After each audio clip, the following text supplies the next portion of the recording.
Hello and welcome back to Families in Action right here on KHTS, AM 1220, your hometown station. I'm your co-host, Mike Doherty, along with your host, Cary. My refrigerator was dripping this morning. Quashen. Oh my I'm sorry to laugh, Cary. What a day. What a day, what a day. Hey, Cary, the topic of the show today and what people are going to be hearing about, and this is a continuation of what has really become a series for the past 3 Mondays, when we're normally talking about the addict and what they're addicted to. In this case, we've been talking about families that are impacted, and today we're going to focus on codependency. Codependency. And here's what sums it up: an addiction to a supportive role in a relationship. Say that again. An addiction to a supportive role in a relationship. So now you have an addict who has somebody with him who has become an addict themselves, but in a bit of a different way. They're addicted to the addict. They're addicted to the addict. What does that mean, Cary? They're addicted to the addict. They're completely obsessed on what's going on with the addict. I mean, and a lot of times they are so, what's the word I want to use? They're so involved in what's going on, they're actually keeping everything stuck and sick. Isn't that sad? And they don't realize it. And they don't realize it at all. They don't realize it, Cary, because they're so involved. Right. They're blinded by it. Here are 5, and listen to these 5. The following 5 are warning signs that you are addicted to your addict.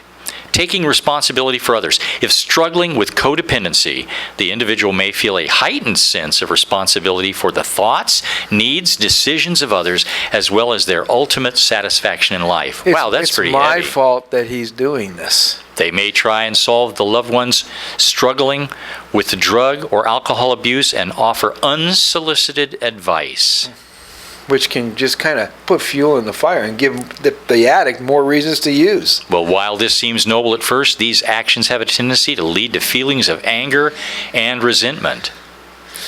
Yeah, it's a vicious cycle. And that's always, I mean, you got somebody that's addicted to alcohol or drugs. They're addicted to that. Everybody that they're close to is affected to that person. You know, you ever see that commercial where they talk about depression? Where does depression hurt? Everywhere. Who does it affect? Everyone.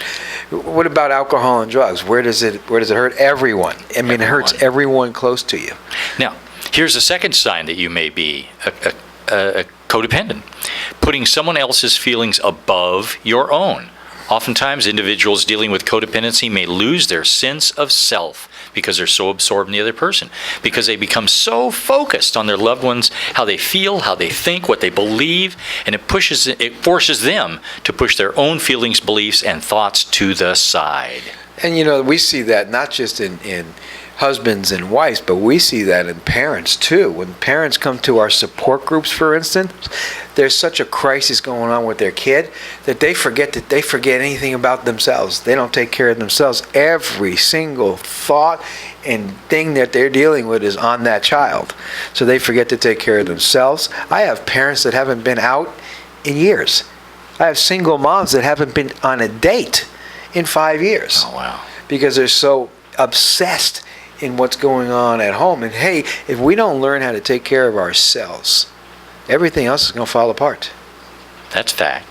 We talked about that last Monday. And listen to this. Number 3, going to extremes to hold on to a relationship. Fear has developed to become the basis of a codependent relationship. The fear of abandonment, being alone, or being rejected can lead to an extreme need for acceptance and approval. So we allow whatever's going on to continue to go on forever because of our fears. Pretty frightening stuff. Takes over your life, and you become the caretaker. You're just obsessed with that, and you don't even think about yourself anymore. No, it's all about fixing that person. But sometimes we're so invested in what's going on that we're invested in keeping it sick so we can be the martyr. It's almost as if they got well, you wouldn't know what to do. Yeah, but it's not almost, it is. Because that's your self-esteem. That's your whole being. That's what your focus has been on for years, is taking care of that. So you invested in keeping it that way. Wow. Do we have time for 2 more? Number 4, difficulty recognizing and communicating emotions In a codependent relationship, the individual's identity becomes so wrapped up in that of the addict that their emotions mirror each other. My mood depends on how well she's doing. If things are going okay, I can feel my mood lighten. If she's not having a good day, my spirits sink. Without the addict's influence, the individual may experience difficulty making decisions and recognizing and asserting their own wants and wishes. It gets so buried they can't even deal with it. You know, when we run groups on Tuesday nights and the parents walk in the room, I can look at their faces and tell what's going on, if things are good or bad. Because you can read them like a book. If things are bad, they're miserable. If things are good, they're happy. So if they're coming in smiling, you know things are fairly okay. If they're coming in with a frown on their face, you know, uh-oh, we're in trouble. On that note, Mike? On that note, we'll be right back with more. We'll look at more codependency here on Families in Action on KHTS AM 1220, your hometown station. Welcome back to Families in Action on our local hometown station, AM 1220 KHTS. I'm Cary Quashen, along with my co-host Michael Doherty, and we're talking about codependency today. This is some pretty heavy stuff, Mike. Some very heavy stuff. Hey, we were reading this list of and if you hear yourself in here, if you see yourself, if you think this may be you or starting to be you, then you very well may be codependent and you may be needing some help. The first one was taking responsibility for others. Then you basically are taking responsibility for the thoughts, the needs, the decisions of the person that has an alcohol or drug problem. Putting someone else's feelings above your own to the point where you can't even tell what your feelings are. Their feelings are dictating your feelings. If they're happy, you're happy. If they're sad, you're sad. Number 3, going to extremes to hold on to a relationship. Well, probably everybody knows somebody that does that. Well, I think we all have some sense of codependency. I mean, we all, if we love somebody, we want to be there and we want to help and do things that maybe we push it a little, but we're talking here extremes. We're talking about somebody who actually becomes a caretaker. Exactly. Here, literally. Yeah. Without even knowing it. Without knowing it.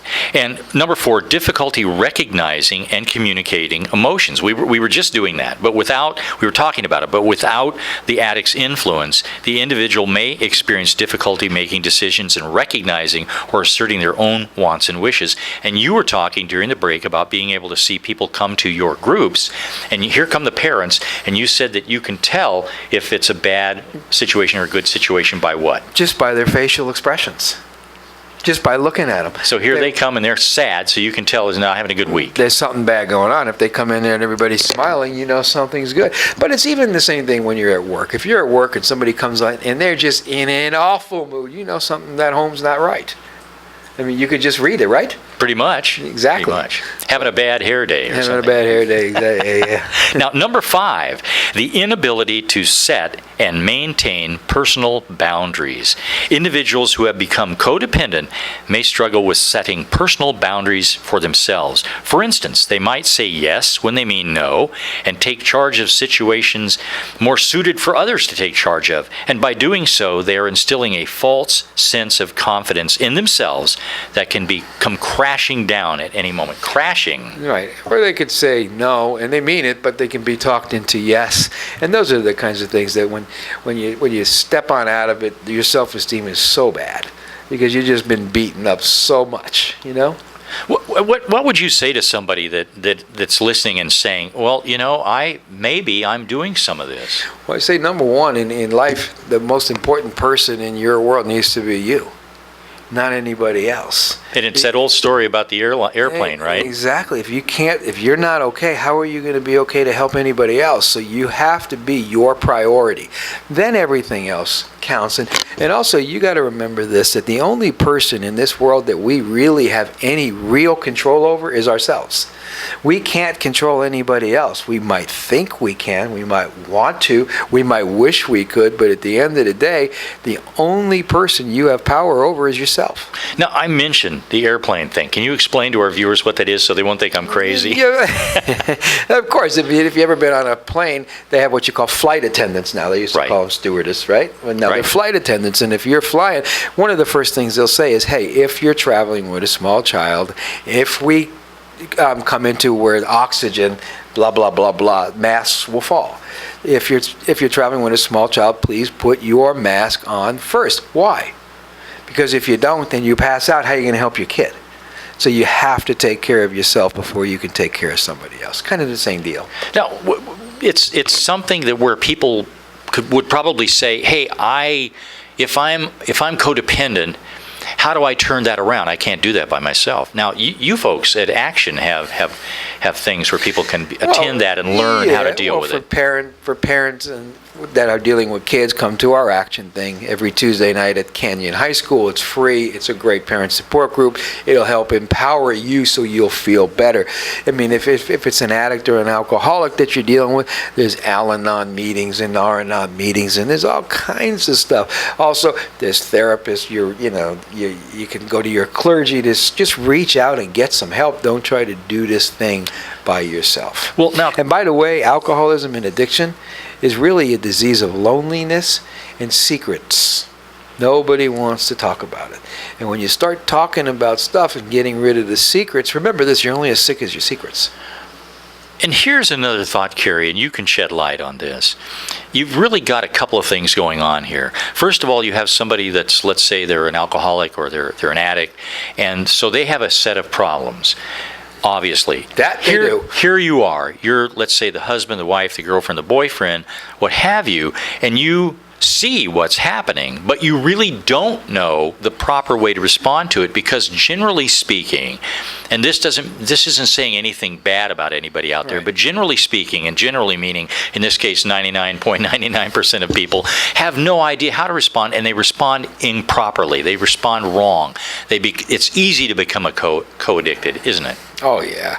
Because you take everything so personal, too. If I was a better husband, number one. If I was a better kid, if he had a better situation. You want to blame everything on what you really need to blame it on.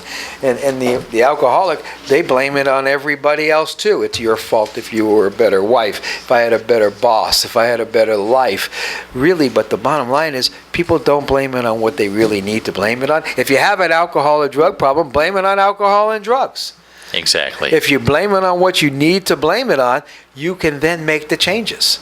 But until you do, you can't. No, and people in families tend to take on different roles, right? Of course. In my case, I took on I'm going to fix it. I was the oldest child, so I'm going to fix it. I'm going to say just the right thing to my dad to make the light bulb go off in his head, and he's going to go, oh my goodness, why didn't I think of that? Okay, that's what I'm going to do, and I'm going to be well. Of course, that was fairy tale land. That never happened. But we have lots of children, adult children too, that says, if I just talk to my mother, if I just talk to my father, they're going to understand. And you know what? It might work for a little bit. But can you imagine the responsibility that child has? Oh, it's enormous. That child's carrying you can, because you had it. Did, sure. It's my responsibility to help my dad. It's my responsibility to talk to my mother. That's huge. Yeah. What can we do to keep them from stumbling again? It's the old, where are you going, Dad? Hey, when do you think you might be back? Can I give you a ride? Right? Mm-hmm. I used to do something else. My dad, every once in a while, would ask me to mix him a drink. Right. And part of what he wanted in it was water. So I thought, I know what I'm going to do. I'm going to put very little alcohol and a whole lot of water in there, and took it to my dad. And what do you think the first thing out of his mouth was? Yeah, I'll bet you. Yeah. Hey, this has got too much water in it. Well, that didn't work. But imagine, how old were you? Oh, then I was in my late teens. Yeah, but imagine, even in your late teens, the thought that you have to put into trying to take care of your dad. Exactly. And I had no idea what to do. No, of course not. Not really. All you wanted was your dad to be better. Exactly. Your dad not to drink. Exactly. Your dad to stay sober. Why can't he do it for me? And I've heard kids say that all the time. Why can't my father? Why can't my mother do this? Don't they love me? And we talked about it last week, all the promises. Oh, they promised not to do that again. She promised not to do that. I had a friend of mine that I worked with, and his daughter got addicted to methamphetamines, and she would make promises, and he decided one time that the smart thing to do would be to get his video camera out, and when she came home absolutely loaded and could hardly even stand up, he was going to videotape this and then show it to her when she got sober.